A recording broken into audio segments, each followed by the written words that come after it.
Hello everyone, আমি জয়ন্তী। আমার নতুন একটি ব্লগে তোমাদের অনেক অনেক ওয়েলকাম। আশা করি তোমরা সবাই খুব ভালো আছো, আর আমিও খুব ভালো আছি। তো আজ হচ্ছে কি বুধবার, আর এখন বাজে দুপুর 12টা। তো চলো এখন থেকে আমি আমার ব্লগটা স্টার্ট করছি। তো তোমরা দেখতে থাকো, আশা করি তোমাদের খুব ভালো লাগবে। সকালবেলা উঠেই তো পড়ানো কমপ্লিট করে নিয়েছি, আর এদিকে ঘরটারও ঝাড় দেওয়া হয়ে গেছে। আর অনেক দিন ধরেই জামা কাপড়গুলো কাচা হচ্ছে না, তো ভাবলাম আজকে একটু জামা কাপড়গুলো কেচে নিই। তো বেশ ভালোই হালকা হালকা রোদ আছে। আর এই যে দেখো এতগুলি জামা কাপড় হয়েছে, আর একটু গরম জল বসিয়েছিলাম। এই তোয়ালিটা একটুখানি গরম জলে দেবো, তো তোয়ালিটার নাইটিটাই একটুখানি গরম জলে দিতে হবে, তাছাড়া ওগুলো আর গরম জলে দেওয়ার মতন নেই। ওগুলো একদম হালকা সার্ফের জলে ভিজিয়ে নিলেই হয়ে যাবে। তো যাই হোক, 12টার জল চলে এসেছে, এগুলো কাছাকাছি করতে হবে। তো এতগুলো জামা কাপড় কখনো রাখি না, তো একটা দুটো হলেই তখনই কেচে ফেলি। তো যাই হোক, এখন হয়ে গেছে অনেকগুলো জামা কাপড়, অনেক দিন ধরে কাচা হচ্ছে না। তো চলো প্রথমে হচ্ছে সাদা জামাটা ভিজিয়ে নিই, নাহলে আবার কালারিং হয়ে যাবে। তো সাদা জামাগুলো আগে তুলে নিই, সেরকম একটা সাদা জামা নেই, তো এই একটাই ছিল। আর তারপরে এই তোয়ালিটা একটুখানি গরম জলে দিয়ে দিলাম। তো এখন হচ্ছে কাছাকাছি করে ঠাকুর বাসন মাজবো, স্নান করবো, পুজো দেবো।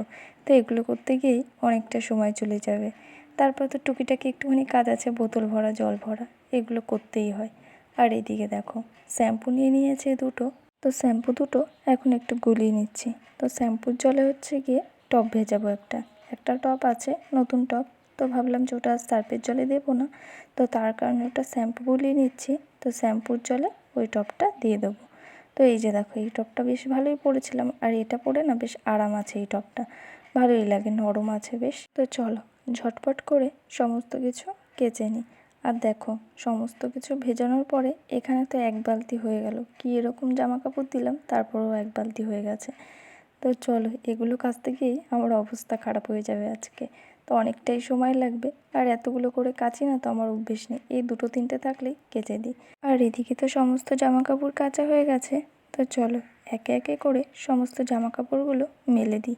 তো হালকা একটু রোদ আছে, সেরকম রোদ নেই, কিন্তু প্রচণ্ড জোরে জোরে হাওয়া দিচ্ছে। মানে রোদটা হালকা, কিন্তু হাওয়া দিচ্ছে অনেক জোরে জোরে। তো যাই হোক, এগুলোতেই শুকিয়ে যাবে, খুব একটা প্রবলেম হবে না। তো বিকেল অবধি থাকলেই সমস্ত জামা কাপড় শুকিয়ে যাবে। আর হ্যাঁ, চলো তোমাদের সাথে একটুখানি কথা বলতে থাকি। তো তোমরা কারা কারা আমার ভিডিও দেখতে পছন্দ করো, অবশ্যই কিন্তু একটা কমেন্ট করে জানিও। আর আমি কিন্তু আমার ভিডিও দেখতে খুবই পছন্দ করি। তো আমি যে সেভ করে রেখে দিই ভিডিওটা, সেটা আবার পরে গিয়ে দেখি। তো যেহেতু অন্য কোনো ফোন নেই যে অন্য কোনো ফোন দিয়ে দেখব, যে সেভ করা ভিডিওটা থাকে সেটা আবার দেখে নিই। তো পরে আবার ডিলিট করে দিতে হয়, তো ডিলিট করার আগেই আমি আবার একটুখানি দেখে নিই আমার ভিডিওটা। আর আমার ভিডিও দেখতে আমার খুব ভালো লাগে। তোমাদেরকে আমার ভিডিও দেখতে ভালো লাগে? অবশ্যই একটা কমেন্ট করে আমাকে জানিও। তো যাই হোক, তোমাদের সাথে কথা বলতে বলতে এদিকে ঠাকুর বাসনটা মেজে ধুয়ে নিলাম। তো এখন এটা ঘরে রেখে দিই। আর তারপরে বোতলগুলোতে একটু ঠান্ডা জল ভরে, মানে কলের জল ভরে, তারপরে স্নান করে ঘরে চলে এসেছি। তো ঠান্ডা জলটা মানে হচ্ছে সেই কলের জল। আর কি কলের জলটা বেশ ভালোই খায়, ঠান্ডা ঠান্ডা থাকে, তো তার কারণে ওটাই খায়। আর যেই কেনা জলটা থাকে ওটাও কদিন ধরে খাচ্ছে না এই গরমের কারণে।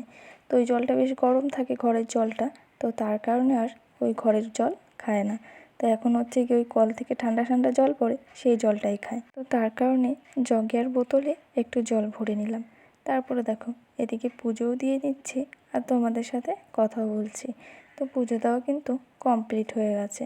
আর আজকে একটু পুজোটা দিতে বেশ লেটই হয়ে গেল, সেই জামা কাপড় কাচতে গিয়ে একটু লেট হয়েছে, তো তার কারণে আজকে পুজো দিতে আসতে লেট হয়ে গেছে। তো প্রায় 2টো বেজে গেছে, মানে এই 2:10-15 পুজো দেওয়া কমপ্লিট হয়েছে। পুজো দিয়ে নিয়েছি, আর প্রচণ্ড জোরে খিদে পেয়েছে, আর একেবারে থালার মধ্যে সব কিছু নিয়ে বসে পড়েছি। আর আমি একেবারে নিয়েই বসে পড়ি, ভাত তরকারি যা থাকে সব একেবারে থালার মধ্যে নিয়ে নিই, এই বাটিতে কিছু নিই না আমি। মানে খেতে যখন হবে থালার মধ্যে সমস্ত কিছু নিয়ে বসে পড়ি। তারপর দেখো খাওয়া দাওয়া কমপ্লিট করে নিলাম। আর দুপুরে আজকে আমাদের কী কী রান্না হয়েছে তোমাদেরকে তো দেখালাম, আর কিছু বললাম না। তো যাই হোক, এদিকে খাওয়া দাওয়া কমপ্লিট হয়ে গেছে, তারপরে একটু মনের মধ্যে ইচ্ছে হচ্ছিলো আম মাখা খাবো।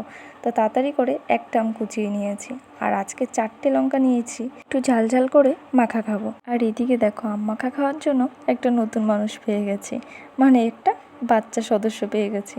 তো এই যে দেখো, ঘন্টুদের বাড়ি গিয়েছিলাম লেবু পাতা আনতে, তো তখন ঘন্টু বলল দিদি কি খাবে, আমি বললাম আম মাখা খাবো লেবু পাতা দিয়ে, বলে আমিও খাবো। তো আমার সাথে চলে এসেছে। তারপরে আর কি ঘন্টু তো আমার সাথে চলে আসলো, আর ওকে একটা আলাদা বাটিতে করে একটু আম মেখে দিলাম, কারণ এত ঝাল তো বাচ্চা মানুষ খেতে পারবে না।